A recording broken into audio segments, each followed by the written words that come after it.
Ma'am ये बताइए, अभी जो 4 वे बनने जा रहा है, रेल कंस्ट्रक्शन भी बनने जा रही है, तो ये कंसर्न है क्या? एग्रीकल्चर लैंड भी उसमें जा रहा है और ये मोर जो अनएम्प्लॉयमेंट है वो ज़्यादा और उसमें ग्रोथ हो जाएगी।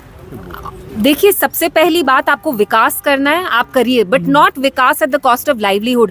आप लोगों के पेट पे लात मार के ये विकास नहीं कर सकते। बिजबेहाड़ा में जो भी ये प्रपोज रेलवे लाइन है, it's gonna go through Bijbehara, Awantipora and Pulwama. ये सारा ऑन एग्रीकल्चर लैंड है, जहाँ पे लोगों के ऑर्चर्ड्स हैं, जहाँ पे उनको एक सस्टेनेबल सोर्स ऑफ इनकम आ रही है। आप उनसे वो तक छीनना चाहते हैं। ऑन वन हैंड यहाँ जो सरकारी मुलाजिम है, आप उनको निकाल रहे हैं।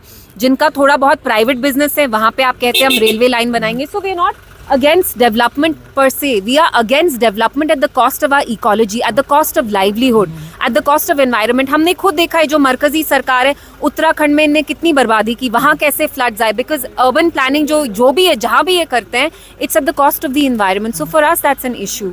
तो यहाँ पर जो मस्जिदों के नीचे आप मंदिर ढूंढने की कोशिश की जा रही है, उस पर क्या कहेंगे? मस्जिद के नीचे मंदिर नहीं ढूंढ रहे, मस्जिद के नीचे इनको लगता है कि इनको अपना वोट बैंक मिलेगा, क्योंकि जो इनका मेजॉरिटी वोट बैंक है वो हिंदूज हैं, जो रैबिड हिंदूज हैं ज़्यादातर। उनको ये बहलाना फुसलाना चाहते हैं, उनको ये दिखाना चाहते हैं, जताना चाहते हैं कि देखो मुसलमानों को तो हमने तंग किया ही, सोशली इकोनॉमिकली। अब जहाँ ये इबादत भी करते हैं, वो भी हम इमारतें तोड़ेंगे। So this is very wrong. India is such, India used to be a progressive secular nation. Look at what is happening to us now. हम खुदाई कर रहे हैं, ये क्या डेवलपमेंट का कुछ सिंबल है? कश्मीर में आप कहते हैं हम रेलवे लाइन बनाएंगे, लेकिन यहाँ पे जो मेजॉरिटी मुस्लिम्स हैं, उनके आप मॉस्क तोड़ना चाहते हैं। So this is not the country that was founded by Mahatma Gandhi ji. This is more of Godse's India than Gandhi ji's India. But ये तो बहाने हैं। अगर पावरलेस टूथलेस है तो इनने तो अपने मैनिफेस्टो में इतना कुछ लिखा था। So did they not know all this? Why are they powerless? सरकार तो इनकी है, तो ये क्यों नहीं काम कर रहे हैं? रहा हमारे जो 3 MLAs हैं, वो आप देख रहे हैं कितना वोकल है। असेंबली में रेजोल्यूशन तक 370 पे पीडीपी ने लाई। पीडीपी के बस 3 MLAs हैं, लेकिन उस जमात ने नहीं लाई जिनके 50 MLA पीडीपी के MLAs ने लाई। तो जब आपको काम करना होता है, यू फाइंड अ वे। बाकी आपको बहाने चाहिए। आप तो 70 साल से यहाँ इक्तिदा में आ रहे थे, गर्ज आपको है नहीं काम करने का, तो you will always look for excuses and you will find an excuse.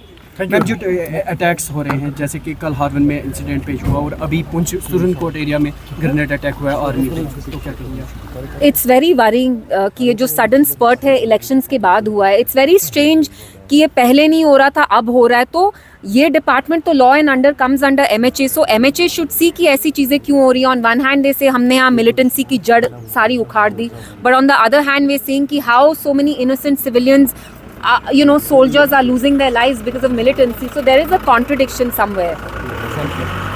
Done? Thank you. आपसे जानना चाहेंगे, नेशनल कॉन्फ्रेंस ने अपनी तरफ से अपील की है फिर से, जो शेख अब्दुल्ला की हवाले से हमें हर साल मिलती थी। क्या आपको लगता है कि वो प्रस्ताव जो रखा है नेशनल कॉन्फ्रेंस में वो सही है कि उनके दिन पे जो है उनका दिन मुझे लगता है अगर ये जद्दोजहद हम 370 के लिए करते तो बेहतर होता।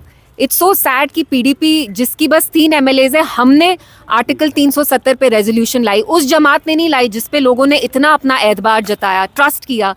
तो हम यहाँ किसी एक पर्सनालिटी को प्रमोट करने के लिए नहीं है। जो चीज़ें हमसे छीनी गई वो हमारा फोकस होना चाहिए। रहा उनका अपना है बोलने का, this is up to them, but I wish कि वो 370 के बारे में इतना फोर्सफुली बात करते।